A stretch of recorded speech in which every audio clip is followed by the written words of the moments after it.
This is question number 10, and each candidate gets to pose a question to the other candidate. So I've not seen these questions. It should be pretty interesting. There will be a 2-minute response time, but no rebuttal. Mr. Garrido gets to ask his question to Alderman Arena first. Mr. Garrido. Okay. Arena at odds with Jefferson Park Advisory Council, Natick News. A war of words has erupted between Alderman John Arena and the attorney for New Portage Theater building owner, Natick News. He's also combative and makes conflicts personal, qualities that have hurt his efforts in the ward and at City Hall. He votes against the mayor more often than any other alderman. We're all for strong opposition, but not when it stops the conversation from moving forward, Chicago Sun-Times. Early vote returns through Friday show that we have 49.2% of the vote, just short of 50% plus one we need to avoid second round runoff. We need 53 more votes to win. John Arena. And John Garrido put fish bait outside our office this morning. John Arena. The question to you is, do you think your combative and dishonest behavior is the reason almost 55% of 45th Ward voters voted against you? Well, John, it's interesting because that means 60% of the people voted against you. So own that.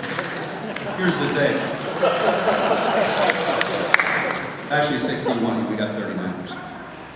So my job is to demand from people their best. And when they are beholden to us because they receive public money, I will demand from them their best. And I will demand that they honor their commitments.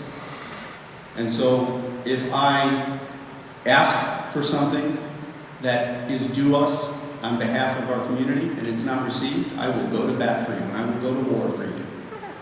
Whether it's on the city council or whether it's here in the ward, in the boardrooms of chambers or advisory committees. They are delegate agencies that receive public money. And for years, they took that money and did nothing with it. It's why I inherited a 20-year decline, because those agencies did nothing to benefit you. So I will continue to demand the highest standards from people, as I do for myself. This isn't about being combative. This is about doing the job. This is leadership. There are some people you agree with and some people you don't. It's about results, though. What are the results? The results are we have invested in our infrastructure, we have invested in our businesses, and seen 80 new businesses come to this ward after a desolation. We see millions and millions of dollars of investment in our communities, as we've talked about at length tonight. It's not about combative, it's about results. The results are there. Everybody sees it, except, it seems, John Garrido. Okay, now Alderman Arena, you get to ask your question to Mr. Garrido. John, a few weeks ago you offered discounts in exchange for votes. You got busted. You told the newspaper you didn't realize it was illegal. Then you told Fox News, absolutely, and this is a quote, absolutely believe it's not illegal. You're an attorney and a police officer. What's your answer now? Did you not know it's illegal to buy votes? Or do you think it is in fact legal to buy votes?